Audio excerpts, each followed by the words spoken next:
Hello, listeners, and welcome to the Don't Copy That Floppy Holiday New Year's Special!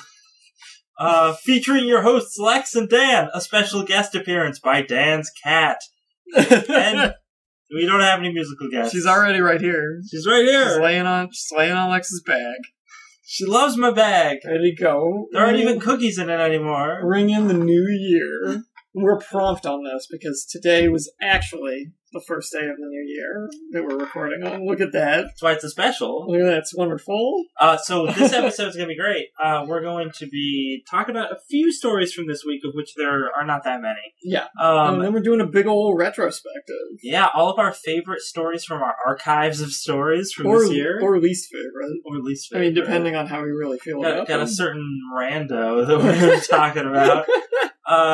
But then after that, we're going to talk about the games that we liked best that came out this year. Yes. And the games we are most excited for next year. I also thought, if you can come up with one quickly yourself, a game that we think we were most disappointed with this year. Perhaps a game that wasn't necessarily bad. I mean, it could be bad, and that's why you're disappointed with it. But, that just, you played it, you're really excited for it, and you didn't really like it as much as you hoped you would. I mean, there's a game, the first game that jumps to mind I actually haven't played. Yeah. And it's probably the game that I'm thinking of. Maybe not. Maybe not. I don't know. Sometimes you and I are on the same wavelength, and sometimes we're totally not. But we'll get to that at the end of the show. Oh, okay, sure. I'll talk about mine at least, and if you can think of one, throw it out there. Sure. So yeah, let's get started. We should probably say we don't copy that floppy, like you already said, but I said that. Yeah, but the rest of it. Social media. A whole fist worth. Yeah, all that. We're on Facebook, we're on Twitter, we're on Steam, we're on YouTube. And we're on iTunes. Yes. Plus, show archives on iTunes and on the chipbit.net website. Chipbit.net. Go there, listen, support. Yes. Both of those things. So yeah, now let's actually get started. Steam. How about Steam? Well, those who logged into Steam on Christmas Day trying to spend all those Steam gift cards had a very unhappy Christmas. So I'm not 100% clear on exactly what went down with all of this. Somebody hacked Steam. No. Maybe. Probably We still don't know exactly what happened? Probably. Well, Steam has issued a statement, and it does not imply that they were hacked, but it still seems awfully fishy to me. Yeah, because it started running really weird, and if you went on the website, it would log you into random people's accounts. Yeah, okay, so starting at, I don't know, sometime in the afternoon, I want to say 3 o'clock, if you went on your Steam account and you logged in, you would see someone else's Steam account. Just like somebody. Some rando. Yeah.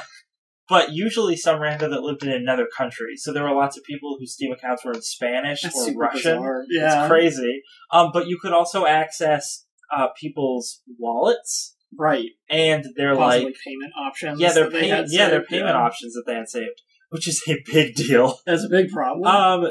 And that's what made a lot of people lead them to think it was a hack. Right. Because if you want to steal a bunch of money from Steam users, this is how you would do it.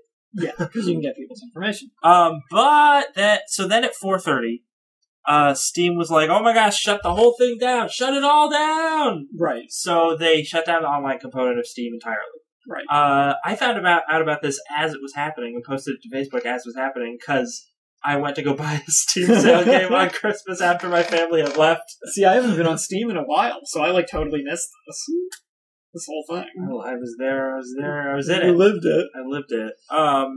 For the record, though, actually, when I went to log in, they had just shut it down. Right. So I was like, why isn't anything working? Why can't I log on? And then I went and Googled it out and found out about the story. So then, several hours later, they fixed the problem. They reactivated Steam. Everyone was able to log back in. Everything was fine. We still don't know what happened. Well, they say, and I'm going to read you their... A caching issue? Yeah, I'm going to read you their statement, which is from 8:25 p.m. on Christmas Day, December 25th. For those who might not be into the baby Jesus. Steam is back up and running without any known issues. As a result of a configuration change earlier today, a caching issue allowed some users to randomly see pages generated by other users for a period of less than an hour. This issue has since been resolved. We believe no unauthorized actions were allowed on accounts beyond the viewing of cached page information, and no additional action is required by users. Right. Man, your cat is all about being on the show today. Yeah, she's all up in it. It's because you introduced her. So, still kind of vague as to what exactly happened. I mean, I don't know nothing about no caching. They were doing a configuration change at 3 p.m. on Christmas Day? Yeah, that's weird. Why?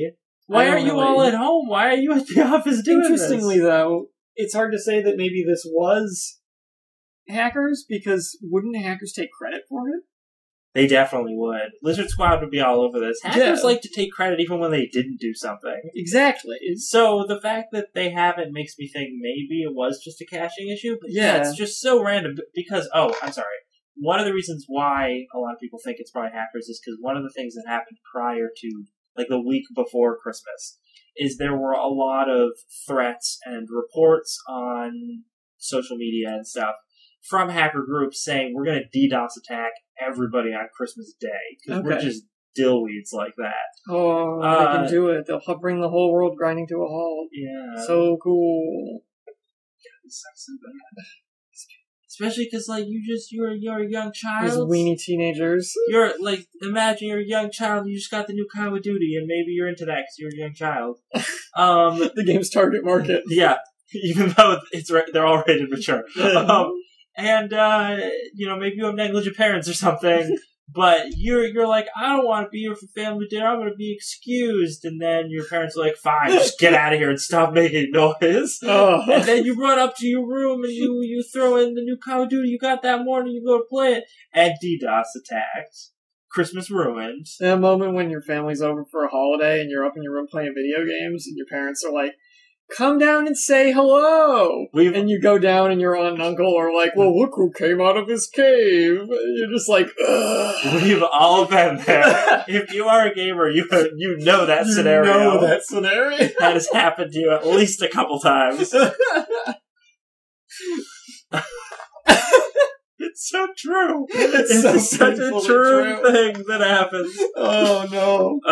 But yeah, so they threatened to, but I didn't actually hear very many reports of DDoS attacks on Christmas Day, so probably... No more than your usual day. Microsoft and Sony actually bolstered their defenses in preparation, and we were fine. But that's why a lot of people thought, like, stuff glitching out with Steam on a day when hackers threatened stuff would glitch out with video game things. Oh my god, connect the dots, people. Yeah. Don't copy that, Floppy's conspiracy segment. So, another story from this week. Mass Effect Andromeda, a game which I forgot was being made. We know almost nothing about it so far. The director left. He just left. Mr. Chris Wynn left BioWare.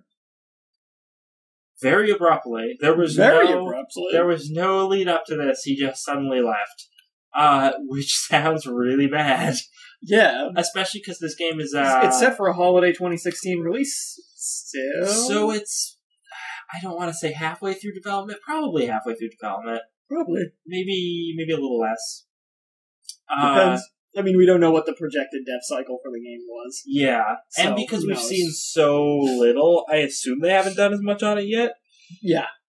Because I think all we've seen are, like, a couple cinematic trailers. It's like a teaser trailer. Yeah. They don't really tell us anything. But this is, That's pretty damning. Yeah, around halfway through your project, your director, abruptly just leaving out of the blue. And we don't know if the director left because they wanted to, or because they were forced out. Differences, or like Konami showed up and was like, get him out of here. Konami shows up at other companies and ruins things. Fires their directors. Konami would do that. Konami, why'd you fire our director? He's only on vacation. He's not fired. He can't come to this award show. Mass Effect Pachinko. Oh, coming this holiday season. I bet that's what happened. Konami showed up to BioWare and was just like, you know how you can make way more money. Pachinko's pretty lucrative these days. Yeah, and BioWare's executives were like, maybe you're right. And the Mass Effect's like, then Konami's like, okay, but if we're gonna do this, you gotta fire your director. That Pachinko machine's gonna have some real stilted writing. Do you want to be good or evil? Make your choice now, Pachinko Ball. One of the articles that I saw talking about this, I don't remember, I think it was like Destructoid or Polygon or something. They were talking about it, and one of the asides that they said in it was like, oh yeah, you know, like, this is really similar to what happened with Destiny. That turned out fine, right? Destiny had other problems. Well, no, I mean, I think the joke is that it didn't turn out fine. Yeah. Yeah. Yeah. But we don't know if any other things are going to happen.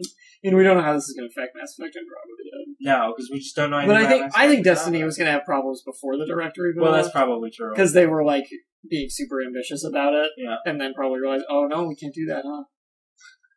Darn.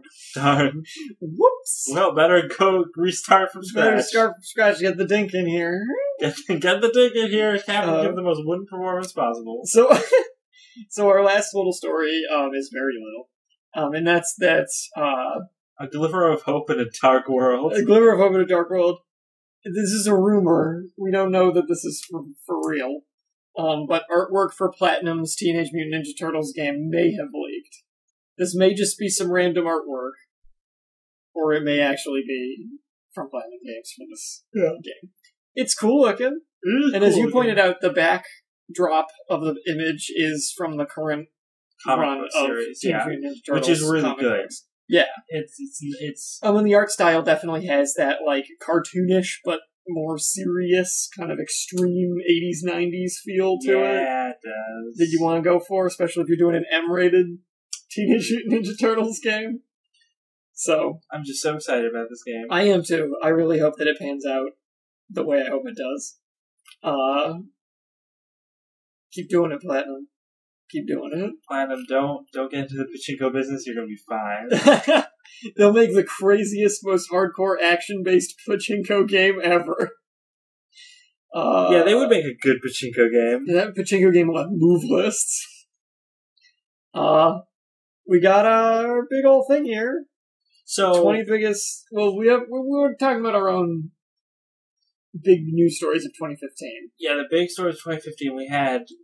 There were some big things that happened this year. Yeah, and we have like a Polygon article here, published on December 21st, that has kind of a roundup of a lot of the big stories. And some of which we were going to talk about, and then we also have handpicked a couple from our archives that we just want to talk about again, because we thought they were fun stories. Yeah. But in terms of this article, because it sort of hits some of the major points. Yes. Do we want to just get Kojima out of the way? Yeah. Let's just get it because everybody knows that's coming. Yeah, we all know. So, one of the biggest things about this year's video game news, from a corporate standpoint, was all this drama between Hideo Kojima and Konami, the studio or the publisher he's worked with forever. 30 years, I believe. This stuff started back in March. Yeah, I thought I had the article up for it, but I have the date of the first article that we did on it. And this was a crazy back and forth of Konami saying one thing and doing another, Kojima just being silent through the whole thing. March 19th is when this first broke. So yeah, 9 months ago. And it wasn't until, when did it resolve? Right after the Game Awards? Yeah. Like a week or two after the Game Awards. When did the Game Awards happen? It was like the beginning of December? Yeah. So... mid-December. Yeah. So we talked about this for about 9 months. Yep. Routine updates about what Kojima was doing or not doing, and what Konami was doing or not doing. All culminating with Konami blocking Kojima from accepting an award at the Game Awards. It's just so Smarmy. Jeff Keighley calling them out on it. Oh, so good. Dorito Pope. Hallowed be thy name. Doing it. But some other stuff that came out of this was the new Silent Hills game got canceled. Right. PT got pulled.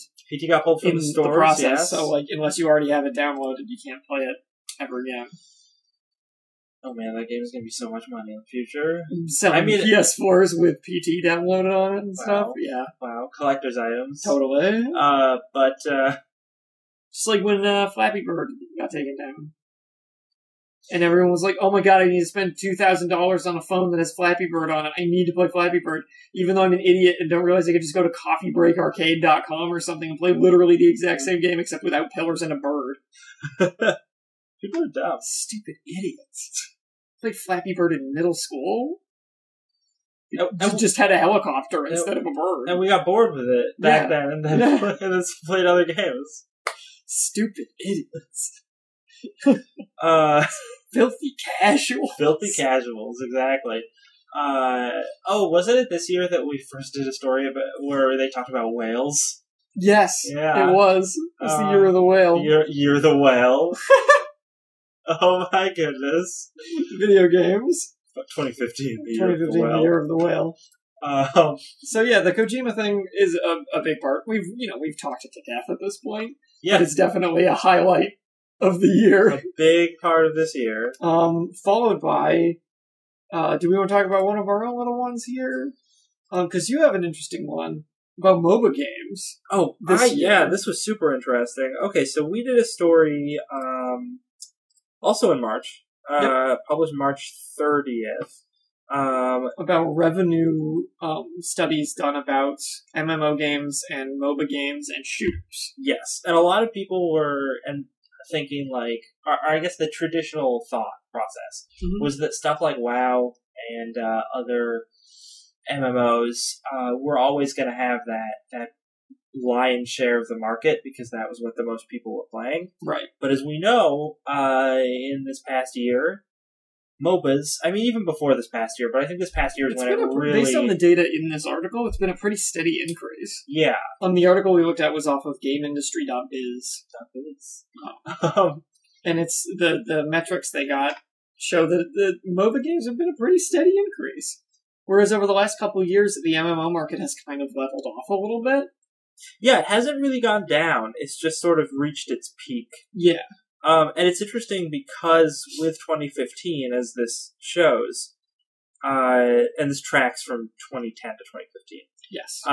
With 2015, as this shows, that the MOBA money that is made just overtakes MMOs, like just by a little bit. The slightest little. So I'm really interested to see next year what the numbers are going to be like on this because, or I should say this year, what the numbers are going to be like on this.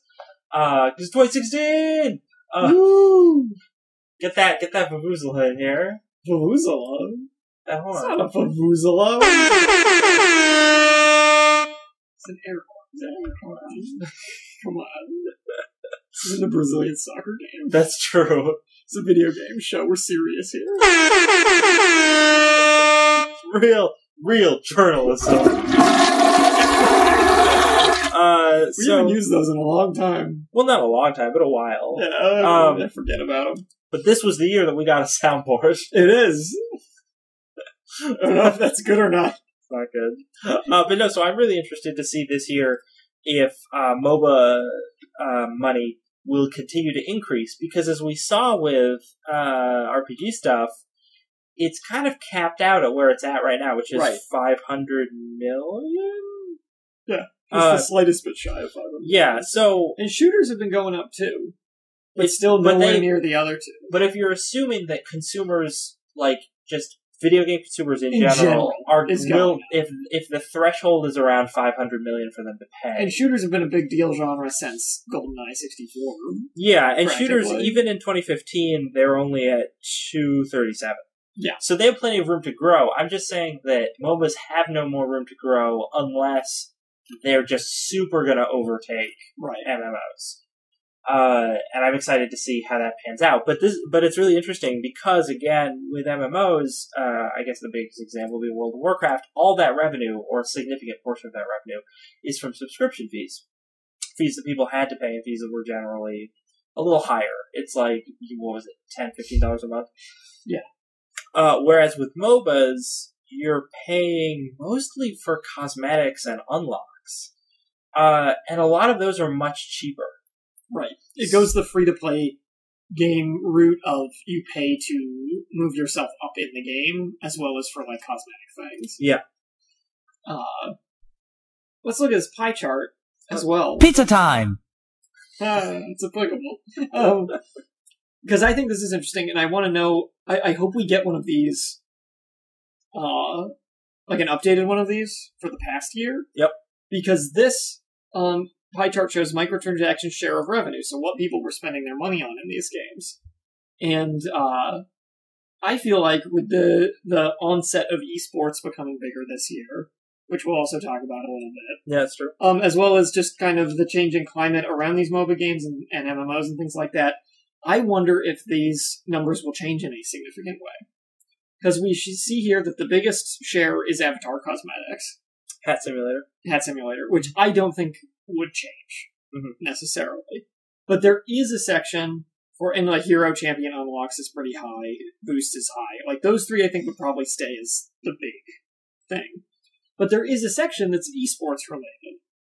I'm wondering if that will go up as esports becomes a bigger thing.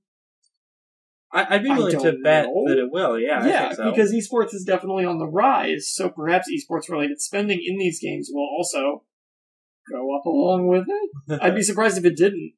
I'm just curious. I hope we get an updated version of this, because I'd be curious to see what did change, what people spent their money on this past year instead of in 2014. MOBAs are coming for you. Yep. Watch out, whether you like it or not. You're going to have to play a really boring MOBA game. Yeah, honestly, like neither of us are fans of MOBA. You're not really a fan of them either. Right? I've tried playing. I think I've said this before on the podcast, but I tried playing League of Legends, I played Dota back when it was actually called Defense of the Ancients, and it was a Warcraft 3 map. So you played Dota before it was its own game. Yeah. And I remember playing it for a week, and for that week being like, this is pretty fun, and then be like, okay, this is boring now. There's nothing very interesting about this gameplay. Yeah. But man, has it captivated the gamer community. Oh yeah, it's crazy. I have no interest in these games at all. Not at all. And I mean, I'm interested in a lot of games that are pretty niche. Personally, but the weird thing is this game's like the exact opposite of niche. But I'm just like, there's nothing in there I want. I don't like it. What I really don't like, actually, is how the art style of these games has become so pervasive. That's true. It definitely has. MOBA games have an art style that is unique to MOBA games. At least the popular ones. I mean, look at Overwatch. That's true. Yeah. Which isn't strictly a MOBA game, I guess, but it's marketed as in that gigantic game.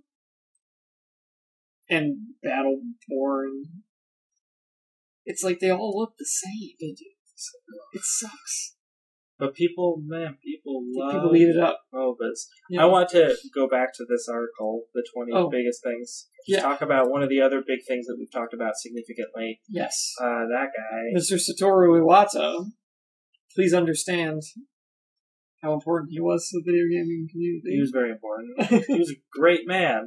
He was. He was a really cool guy. And that's another thing that I think we've definitely talked to death. Yeah, is his passing, and where Nintendo's gone after that with the new president and things like that. Yeah. It's looking more and more that new president's going to be strictly business. He looks like he's strictly business. He looks strictly business, and it seems like that's going to be the case because he has not appeared at all in the last 2 Nintendo Directs. We'll just see how much leeway he gives to Miyamoto. Yeah. Yeah. Shiggy Diggy.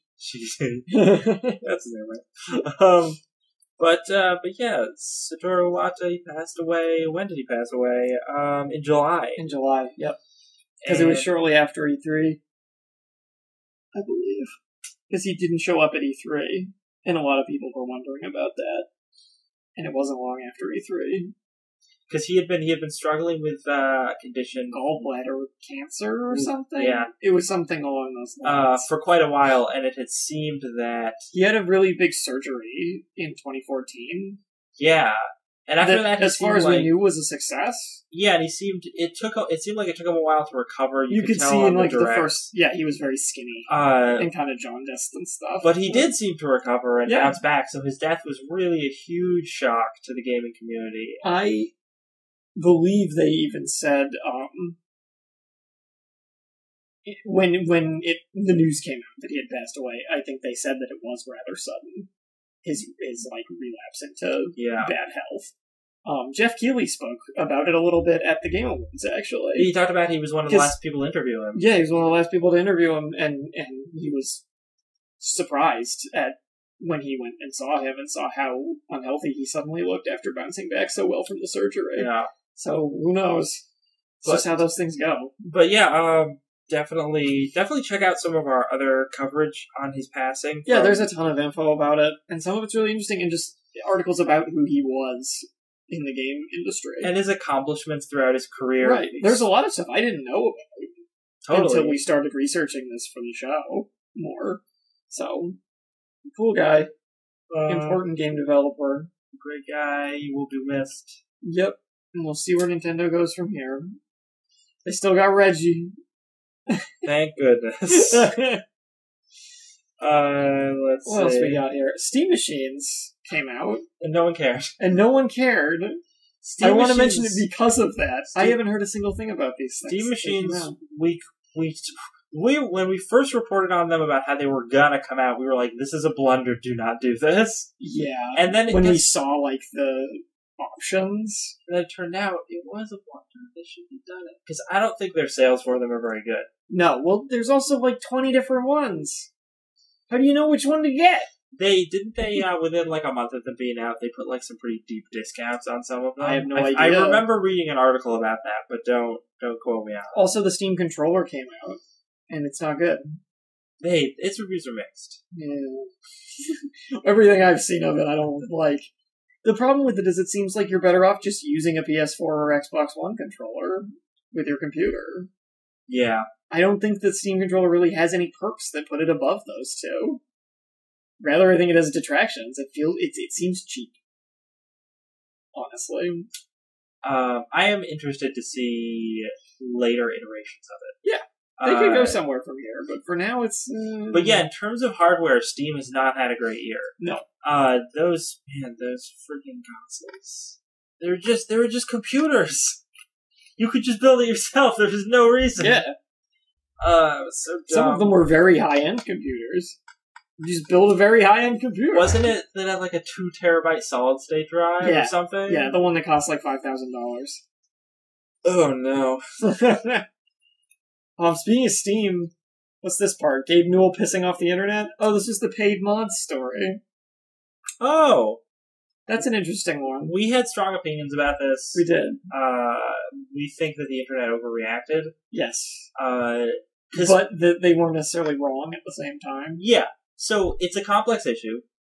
Basically what happened was, Steam instituted a policy that said, hey, mod developers can charge for mods. Yeah, for Skyrim. For Skyrim, because that's what they wanted to start it with. Yes. And they released a couple of paid mod packs from influential modders in the community. And there's like a way that the money was split up where like a percentage of it would go to Bethesda, a percentage of it would go to Steam, a percentage of it would go to the actual mod maker. But it was like the smallest percent, I think, went to the mod maker. Yeah, I believe so. Which was a bummer. Yeah. But they released that, and the entire internet just like exploded about it. And it really, some people had good points. At worst, people came off as saying like, this stuff was free. I don't want to pay for it. Yeah. I shouldn't have to. But at best, people were saying like, listen, the system is not well implemented. It really needs to be rethought out. It also came out of nowhere. Yeah, there was really not a whole lot of warning for this. No. They took it down almost right away. Within a week, I believe. Within a week, yeah. So it's not a thing anymore. Part of the reason was one of the complaints that people had, or one of the worries that people had with the system, the legitimate worries that people had, was if you're a modder and you make a mod using certain kinds of mod tools, code, I don't know how it works, and then someone else, and then you share that code on a forum. And then someone else says, I want to make a mod, and I want to make it like that one, so I'm going to use your code and improve on it. So they would do that. What this system would have allowed people to do was, like, take that code that was already up as a free mod, add, like, a little sprinkling of something else to it, and then put it up as a paid mod. And people were like, there's way too much, like, opportunity for abuse in that system.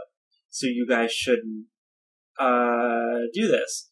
And it turned out one of the first packages that was the Steam released as a paid mod had parts in it that were taken from other modders.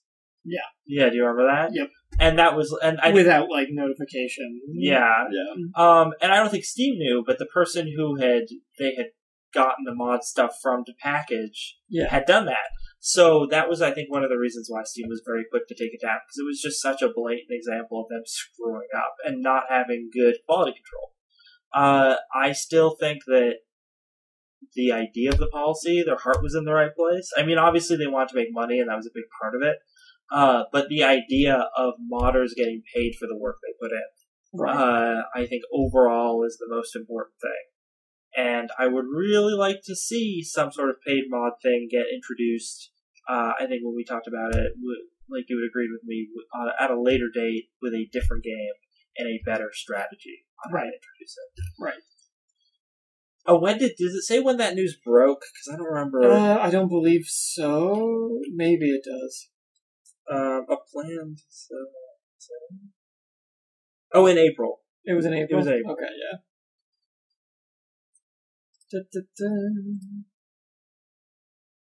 So yeah, what else we got here?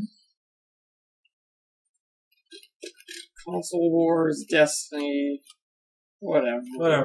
Nobody cares about that stuff. My computer's running really slow. I don't know why. Microtransactions cause general uproar.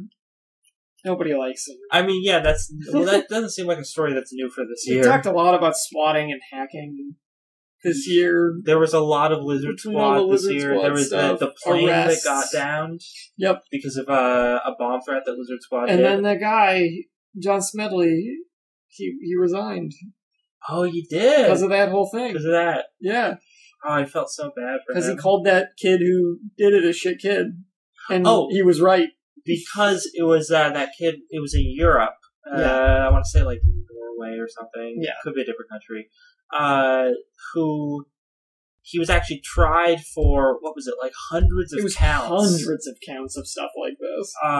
And the courts were like, well, you're a minor, so I guess we can't punish you. Go about your business. And John Smedley was like, that's bullshit. That's bullshit. I'm coming after this kid. Yeah. Because the kid really did, like... The kid was a criminal. The kid was a criminal. He swatted that guy. He was likely the one that made the guy's plane go down. He legitimately, like... He made that guy's life hell. Horrible, yeah. Multiple for no occasions. Reason. Yeah, other than the fact that the kid's just a douche. Yeah. So Smedley blew up at that kid over social media. And then afterward, we believe that he had a meeting with some of the other higher ups, and they were like, "Dude, you have to step down. You can't do that." And so he did. Oh, it was such a sad story. Such crap. Oh, jeez. It's bad stuff. So there was a lot of stuff dealing with swatting, a lot of stuff dealing with hacking and DDoS attacks. This was also this year. They just seem to be increasing. Yeah. This year was also the end of a generation. The generation of the Ouya. I forgot. The Ouya is no more. In July, the Ouya as a hardware platform has ceased to be. PC hardware and peripheral maker Razer bought all of their assets when this happened. Because Razer has their own Android-based console called the Forge TV, I guess. I've never even heard of this, actually. And they wanted the 1,500 games that the Ouya had. Because who wouldn't want to own the rights to Amazing Frog? and other such Ouya classics. Wasn't it? I think that the one big Ouya game that people actually really enjoyed was Towerfall, I believe. I don't know. I heard a lot of good things about that, and I saw some. There were a lot of Let's Players who were into it. Okay. Apparently, it was a very good party game. Yeah. But it was like the only thing that Ouya had going for it. Yeah. Razer is interested in bringing their Android-based console to China, which is relevant to something we'll probably talk about next. Oh, yeah.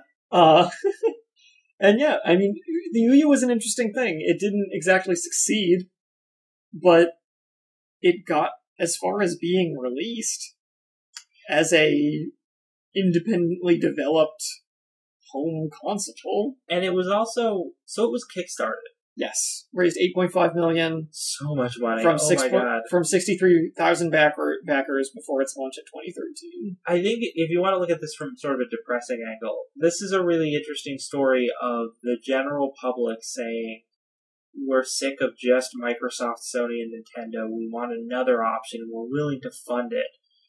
They do, and then that option tries to compete with those big guys and can't break into that market. Well, and that's the problem. The Ouya was underpowered to compete with those things, and it did not have a game library. But it's 1,500 games. They probably all suck. They probably all suck. Well, they were mostly because this thing basically ran phone games. Yeah, they're not impressive titles. Mm-hmm. It doesn't run any impressive games. If they had been able... I mean... When they pitched it as this originally, so it's not like this isn't what people had signed up for. And I'm not saying that at all. But if they, I know. But I just mean that if they had tried to make it as a more high-powered console, I mean, I think it still probably would have gotten significant funding. Maybe not as much as it did, just because they would have needed more funding. They would have definitely needed more funding. But I think people wouldn't have seen it as something that was as easy to purchase, and that might not be as. I mean, the Ouya was definitely funded because it was so viable. Yeah. And once it came out, it was $99? Yeah, it was really cheap. Yeah. So. But because it did not have those high-end graphics. They couldn't go to a big AAA studio and try to get a big title that would allure people. What they should have done was gone to notable indie game studios. Right. Like, because Hotline Miami, like a game like that could have run easily on Ouya. Yeah. If they had gone to... There's a lot of, like, PC indie titles that could have run on it no problem. Yeah, like, if they had gone to Devolver Digital, like the people who made that, they made Broforce. Yep.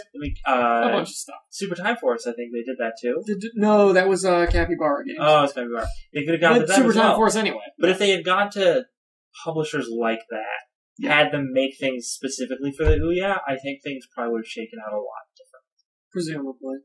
Yeah. I still think the Ouya would not be doing amazingly, but I think it would have stayed alive. Yeah. I mean, who knows? There's a big part of this article that's about Five Nights at Freddy's, which I don't know anything about. Oh, the whole story is just about how there just keep being more Five Nights at Freddy's. Well, the guy just keeps making more because people keep wanting them. And he's like, okay, I'll make another one. And then he does. Yeah, and they're pretty simple games. And now he's very successful. It turns out 2015, people liked Five Nights at Freddy's. Shocking. VR kind of sort of happened this year? No.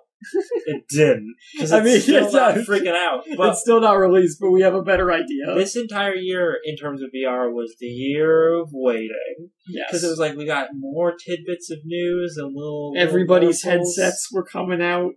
Like, everybody was moving in that direction. Dev kit ships. Yep. It's happening. So it's... But the entire year, we just spent waiting. Yeah, so nothing, actually happened for us, the consumer. No.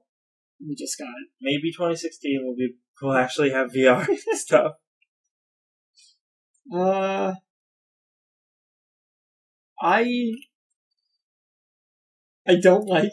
that this article says futuristic stuff made us check our reality.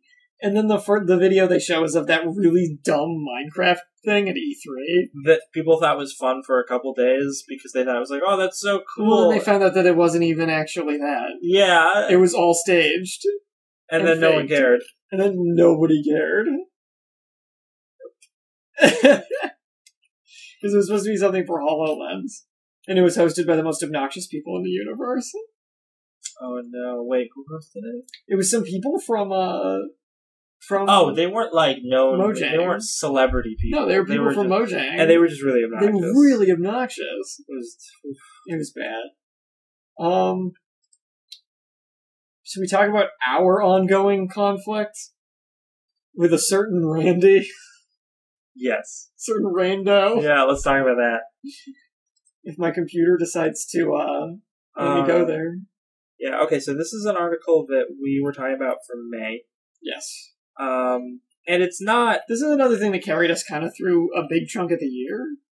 Talking about I think this actually started in 2014, but this article sort of... It kind of came to a head. It came to a head in 2015, yeah. Yeah. So there was a lawsuit against... Aliens Colonial Marines. Yeah. Developer. Gearbox Studios and also Capcom? No, Sega. Sega, sorry. I was getting that. Well, it's easy to remember it this way. Sega doesn't make anything good anymore, and Capcom sometimes makes good game stuff. Oh no. That's not actually true. Sega publishes good stuff still. Just not good Sonic games. Just not good Sonic games. God, no. We could have talked about that, how Sonic Boom was like the most miserable Sonic game in recent memory. And then how Sega sort of redeemed themselves by making an official press release where they apologized for it. That's pretty fun. That was a fun story. That was a fun story. But no, so this story... Sega realizes how horrible Sonic is. And then apologized. So this story is about how these two people, I believe, two guys, who had bought Aliens Colonial Marines, a game which sucked. A game which sucked real bad. But not only did it suck, but when it was being talked about and demoed, it looks like it didn't suck. It looked good at all. There were levels in there that looked fun and graphics that looked great, and then the game came out and those levels were not in it, and those graphics did not look that way at all. So these guys... And it came to light that all those demo builds were made completely separately from the actual game. Yes. So these guys sued them in a class action lawsuit saying... False advertising. Yeah. And on May 28th, the news broke on Polygon that, Polygon didn't necessarily break the news. Its class action status. Yeah, they lost its class action status. Gearbox was dropped! Even though they were clearly the people... sons of bitches. Clearly responsible. And Ramsey Pitchford laughed all the way to the bank. He did. All the way to the vault. Yeah, it's Borderlands joke. Oh, that's true. That makes sense. Huh. When I heard that, all I could think of was Fallout, and then I was oh wait, no, it makes sense for Borderlands as well. Yeah. Yep. But it was a sad day for the gaming consumer. It was. The story broke. Yeah. Because it really just told us, hey, you know what the legal system cares about? Not video games. Not video games. Because it's a real... And that's the thing, I feel like it's a real shame, because you could show these people, the judge, or whoever in court, or even the jury, or whoever is in charge of overseeing this trial, this suit. You could show them these examples of, like, the gameplay, the demos that showed the game one way, and then the actual game.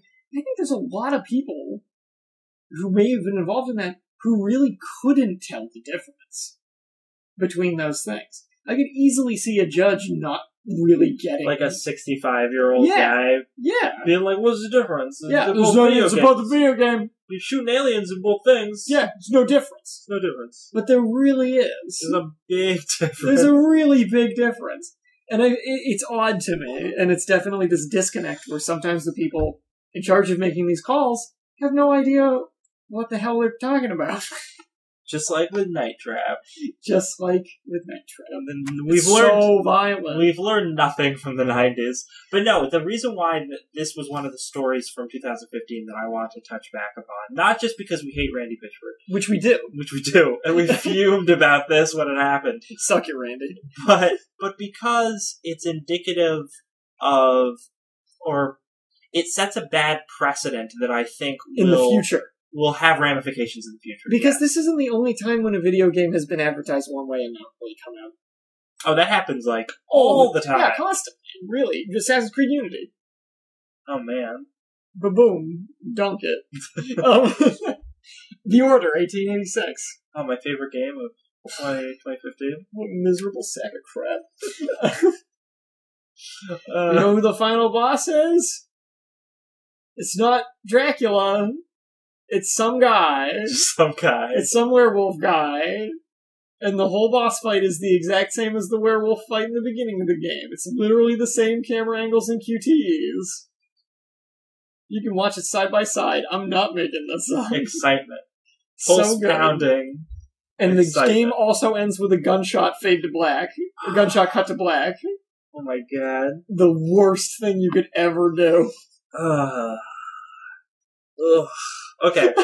We're gonna move on now to another story. Cause we're gonna gunshot cut to black onto our next story. I want to talk about the Twitch ban. The Twitch ban. Yes. So this was great. Twitch has been banned. This happened in May, 2015. In light of the release of Hatred. Yeah, so everybody's favorite game of 2015. For those who don't remember Hatred, which is probably all How of could you forget? I never forgot Hatred. Hatred, it's black and white, and you play a guy who play looks as like Nathan Explosion. You play as Nathan Explosion. And you grunt and angst your way through lots of innocent people in a black and white isometric shooting game. Yep. You kill children and old ladies, and at the end of the game, spoilers, you blow up a nuclear plant with yourself inside. Because that's just how emo you are. Now this game was they weren't. Well, Cat's here again. Cat's here again. They didn't try and disguise what this game was. The developers. No. They showed a lot of gameplay. They were like, "This game's gonna be super violent. It's gonna be so cool." Yeah, they were like, "Yeah, we made a game about murdering tens of innocent people for no reason. What of it? It's our art. It's our art. You can't squelch our creativity. Don't censor us. Don't censor our terrible video game." So Twitch responded by censoring that. Yeah. So in the lead up to their game coming out, like the week before or several days before, Twitch decided to completely rewrite their banned game guidelines. Right. Because of this game. Yep. Which is another example. This game ended up rated adults only. Yeah. So, and what Twitch did was they banned all AO games, correct? Or was it that they already banned all AO games? But I can't remember exactly what they changed. I'm pretty sure that they banned all AO games, all AO game streaming. They go by a case-by-case basis normally. But they updated to blanket ban all adults-only games. Because they were so originally they would go game by game. So. Because Leisure Suit Larry was okay. Yeah. I care about Leisure Suit Larry. He's some pixel boobs, whatever. It's not a sex joke. What of it? What do you want? But no, so just the fact that they were so worried that people were going to stream Hatred. I'd be more worried about people streaming Indigo Prophecy. Oh, I forgot Indigo Prophecy was on there. Because it's rated adults only in, like, Europe? It's not in the US. I don't think. Unless its rating changed after its release. Why? Did we talk about that? Because there was like only a adults remaster. Can handle how crappy it is? Yeah. What was the guy's name who made it? David Cage. David Cage. Oh. Maker of Detroit. Detroit. Look for that next year. Becoming a human robot. Becoming human robot. Detroit, subtitled, How Many Times Will This Robot Be Sexually Assaulted? And Beyond, : 2 souls. Beyond 3 rape attempts. Oh no. I'm pretty sure that's how many are in that game. I watched a full playthrough of it. Also Heavy Rain, which was also not Heavy great, Rain, but it was alright. 2 rape attempts. Only 2. Can we just start qualifying all of David Cage's games by how many attempted rapes are in them? Might be a good because at this point, the guy needs to lay off. It really does. Is that, that's all he's got? What writing device should I use in this game? Everybody loves attempted rape. It never fails. How will I create sympathy for this character or have dramatic moments? Attempted rape usually works. Yeah. What, can I get Willem Dafoe to get in here on this? Okay. Hell no, Willem Dafoe had, the best part in that whole game, and it still sucked. Okay, so... The best part of that game was when she went down to a Chinese ghost base under the ocean. That seriously happened? Yes! That's great. There's a Chinese base under the ocean where they're developing a portal to get ghosts for Chinese military purposes. Just to get ghosts. They get some ghosts in there. So since your character has ghost powers, you go down to the Chinese military base under the ocean to stop their ghost magic. And you fight a Chinese soldier man, and then a ghost whale eats him. Amazing. Game is dumb. Amazing. Don't forget the racist Native American stereotypes. I mean, that was certainly an Indigo prophecy. Or not Native Americans, but Mayan. Mayan. Yeah. He wasn't super racist, though. Just kind of racist. The Native American guys in Beyond Two Souls are way more racist. The internet stereotype was really racist. That guy was racist. I was offended. You know, not all internet beings are just, like, yellow polygons. It's true. That's really insensitive that he portrayed them that way. Okay, let's move on. So one of the last big stories from this year that I want to talk about. Yeah. Is China. Speaking of Chinese ghost bases. Exactly. This year, China lifted its 14-year ban on video game consoles. Yes.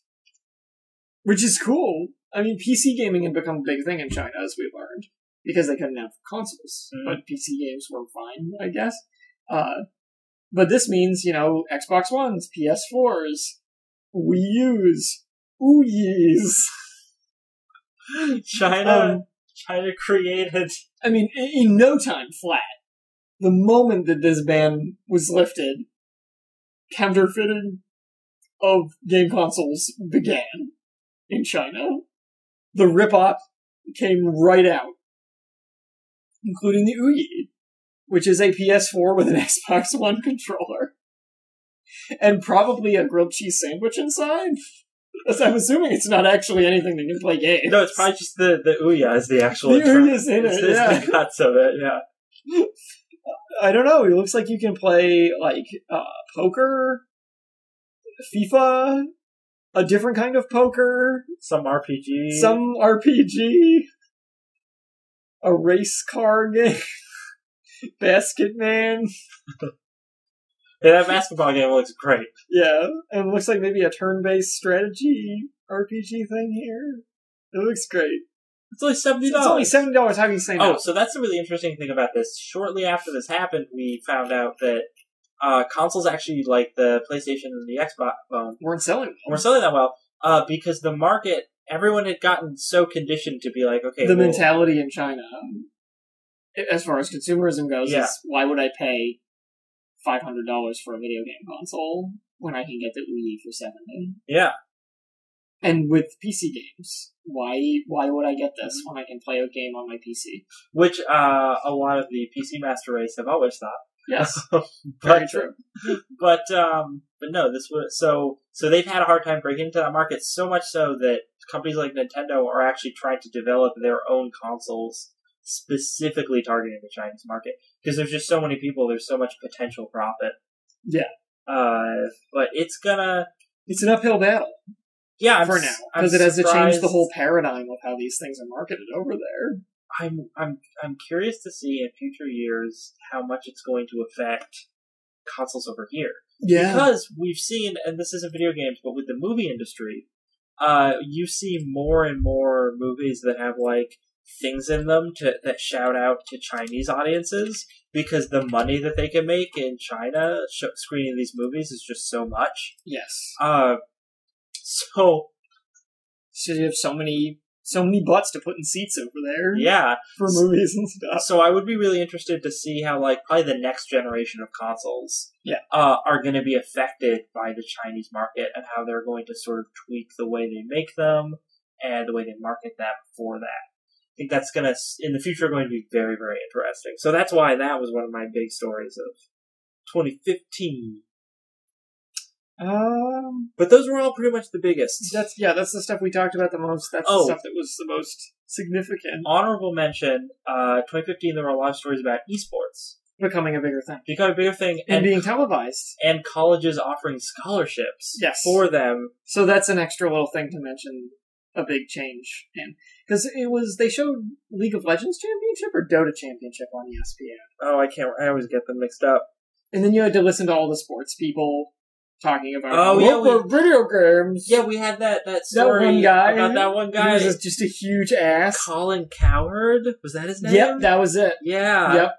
That guy was such a dick. He was such a dick. Oh my god, look up the... And he had no idea what he was talking about. Like, he was like, listen, Mario's all well and good, but this, why would people want to watch it? Well, they do, same so reason you watch regular sports.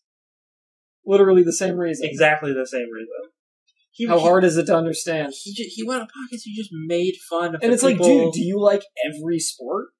Do you maybe not like soccer or lacrosse? I was going to say lacrosse. Yeah, this is a good example. Like, because it's the same thing. Women's field hockey? Why would anyone watch women's field hockey? Because they like it, idiot. Yeah, duh. Oh my god, that guy was insufferable. And it was...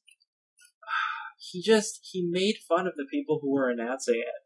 Yeah. And when he did it, and we talked about this at the time, but it just sounded like that jock in high school. Oh, yeah. Making fun of you for liking video games. Yeah, hey, nerd. It was the most demeaning thing ever. And I'm like, you're an adult. Yeah. And you're a public figure. Dude's like in his late 40s. You should not be acting this way, and you should really be ashamed. Maybe you should be fired. He was acting like a kid. Yeah.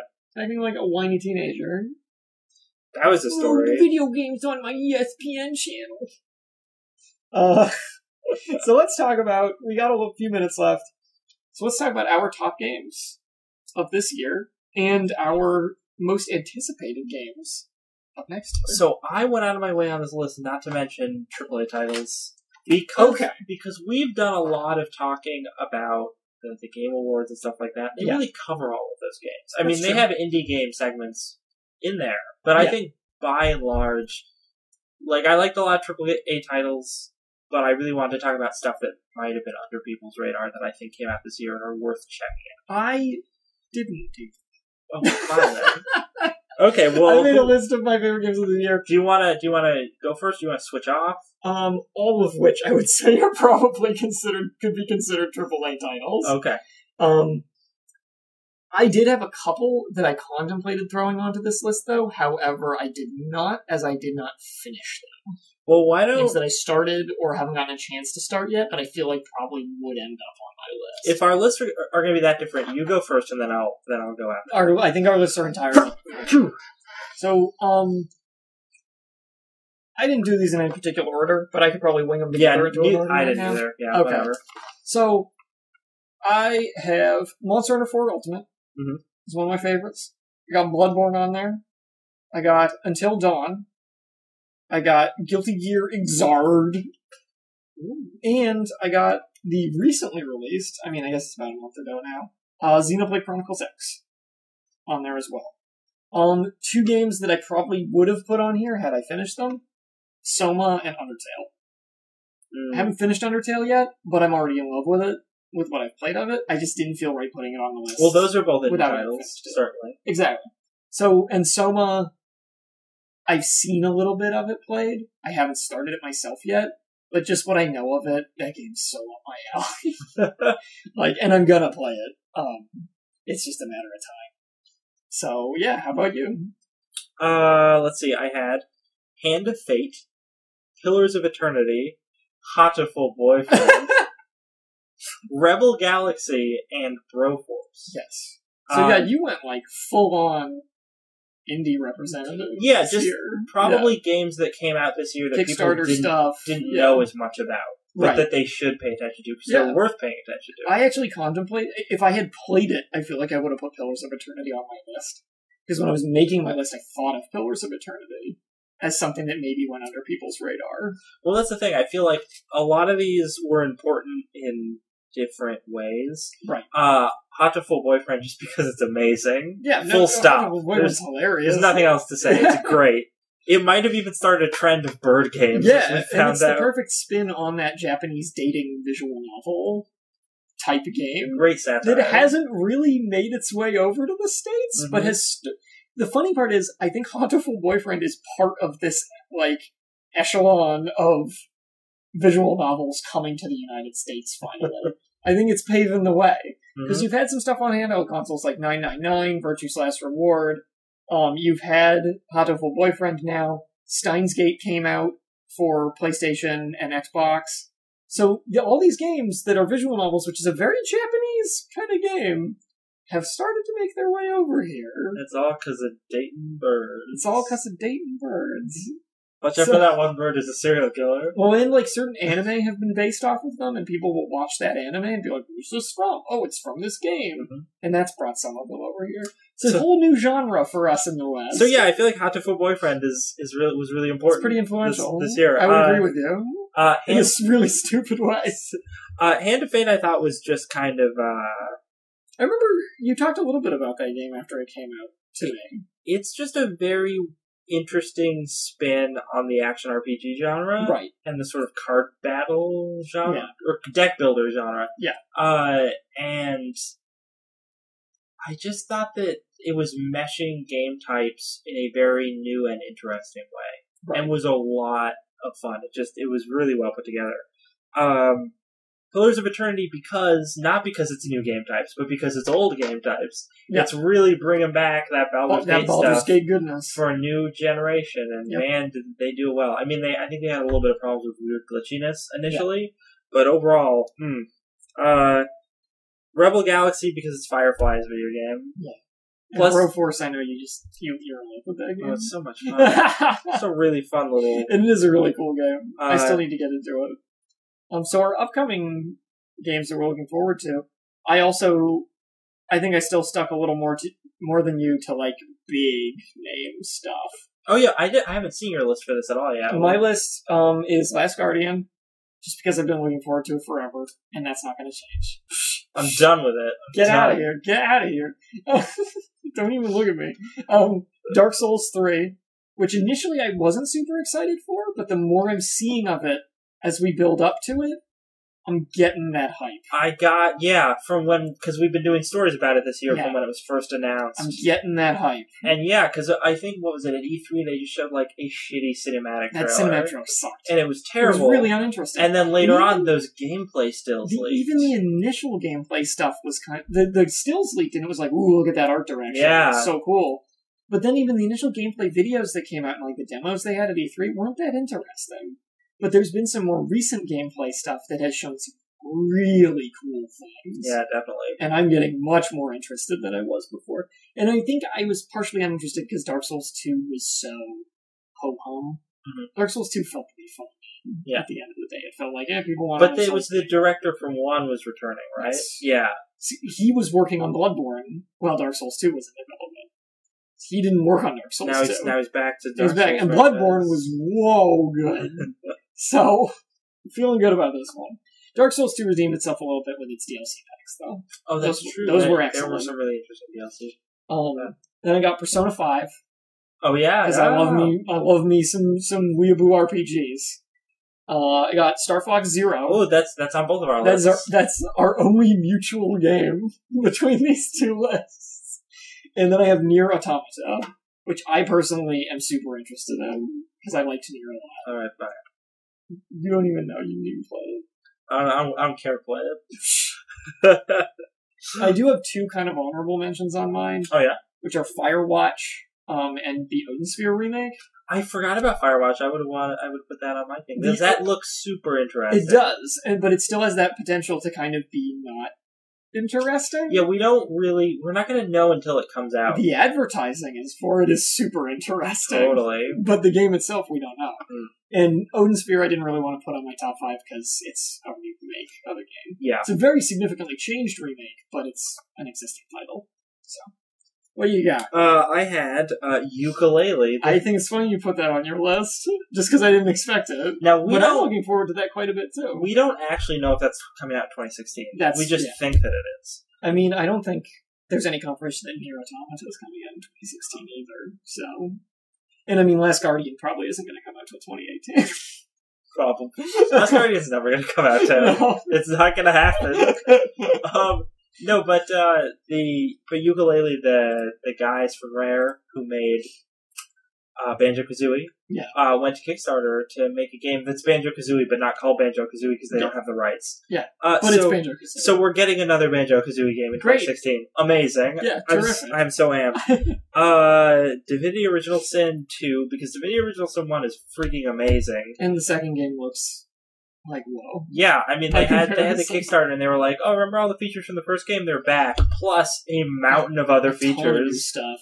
Like, there's going to be a Game Master mode, there's going to be there's going to be, like, couch co-op with it, where you can, like, mess with the other players, which looks amazing. Yeah.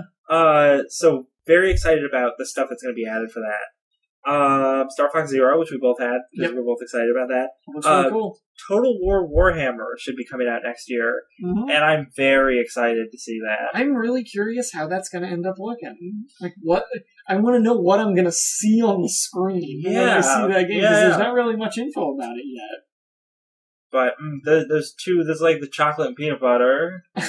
It's just two great things that go great together. Yeah, I'm very excited. hoping it's as cool as it could be. And then the thing that I know you didn't end up putting on your list, you were talking to me about this before. I thought about and I almost didn't, just because I feel like it's overhyped at this point. That's kind of why I didn't put it on my list. But No Man's Sky is supposedly coming out this year. Right.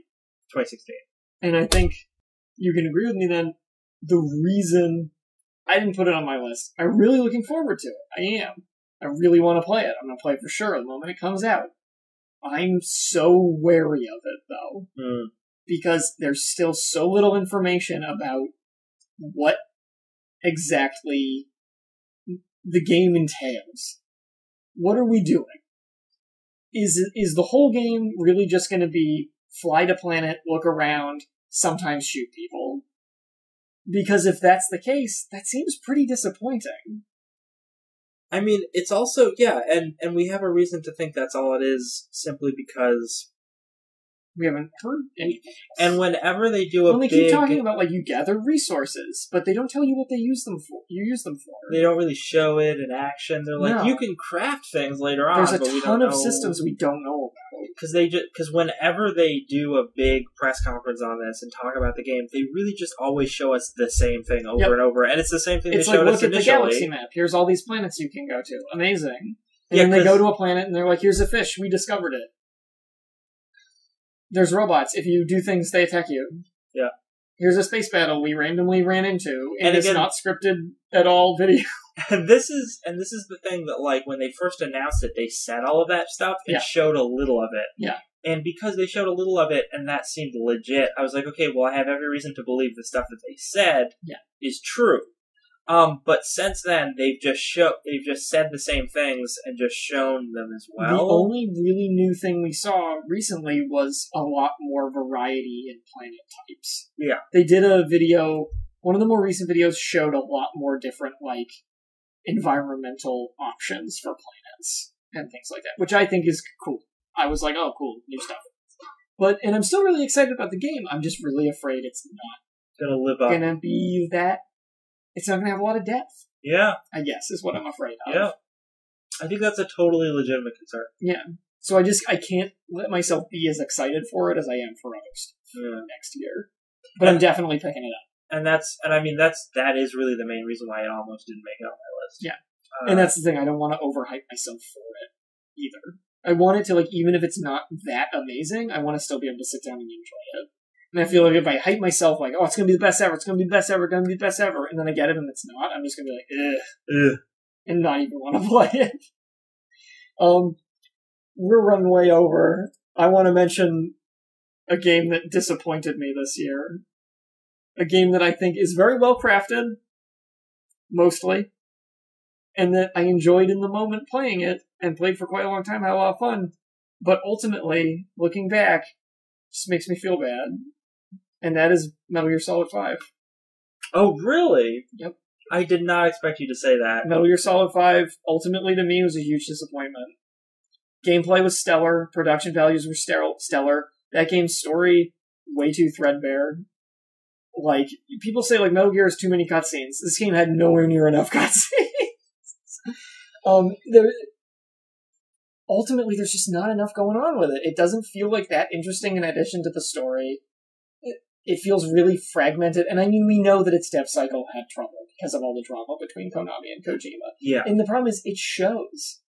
I came away from that game kind of like, well, I guess it's over now. It doesn't really have an ending. And now that once I finally stopped playing it, because I kept doing side missions and having fun with those and things like that, now that I finally stopped playing it, I have no desire to go back to it. And I've replayed every other Metal Gear game multiple times. So this for me is a really weird feeling. But yeah, did you think of anything that you played that you were let down by this year? Anything big in particular? See, that's a tough question. I know a game that I was disappointed in, but not that I played. Because I can't play it because my computer can't run it. Yeah. But I would have played it. But yeah, the first thing that comes to mind was probably Star Wars Battlefront. Okay. Because it was... I think, what was it? The article that was talking about some of the bigger fails of the year, entitled that section, it turns out Star Wars Battlefront was an EA game all along. Yeah. Because they just made this beautifully crafted game that looked like it played incredibly. It runs really well. It's gorgeous to look at. And then they were just like, content, nah. Nah. You have 4 planets. You'll be fine. 4 planets. You get season pass if you want more planets. You get 10 guns. You put 10 guns in there. You play as a Rhodium. A lot of fun. So yeah, there's not really anything coming out this upcoming week. There's like 3 games, and none of them are that interesting. Hey, you know what? I have a better disappointment game. Oh, do you? It's a game I actually played. Yes? I was really excited for. Sword Coast Legends. I remember because you brought that up. Yeah. Not so great. It was not so great. It was released very unfinished. Yeah. Like, there were all sorts of features that, like, they didn't say they were going to be in there, but they were like, there's going to be a Dungeon Master mode, and you can make your own dungeons and run around in them. And then you actually start playing it, and you're like, well, I can have the game randomly generate me a dungeon, and then I can populate it with stuff, which is, again, like, they didn't lie to me, but it's really not what I thought I was going to be able to do. Now, to their credit, they've at least released a bunch of patches and a bunch of news about how there will be further patches where they will add lots of free content to the game. Right. But it's one of those things where I was like, if this game was released 6 months later and you just had this content in it on release, it would have done a lot better. It's interesting, when I think of Metal Gear Solid 5, I actually don't know if having more dev time would have helped that game or not. I think in some ways it would have, but I actually think some of the problems with that game are too deep-rooted for any more dev time to even fix them. Which is really sad. It's kind of a bummer. Yeah. The end of the Metal Gear franchise. Yeah. Kind of a bummer. Yeah. It's too bad. Now on that depressing note. Yeah. We've gone way over time. Damn, this was our holiday special. Yeah, I guess we get a pass on it. If only we had B. Arthur.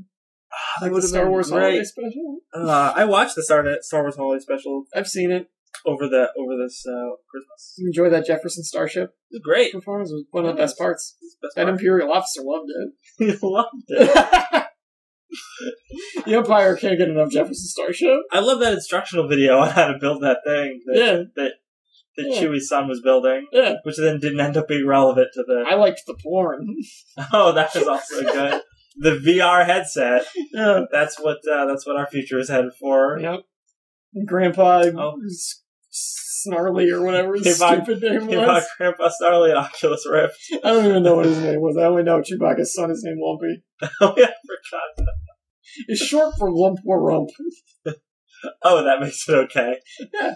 She's got a Wookiee name. So with that, we hope that you enjoyed this holiday special. We certainly did. I have been your host, Lex. And I'm the other one. I'm Dan. And remember, don't copy that floppy. Don't copy that floppy.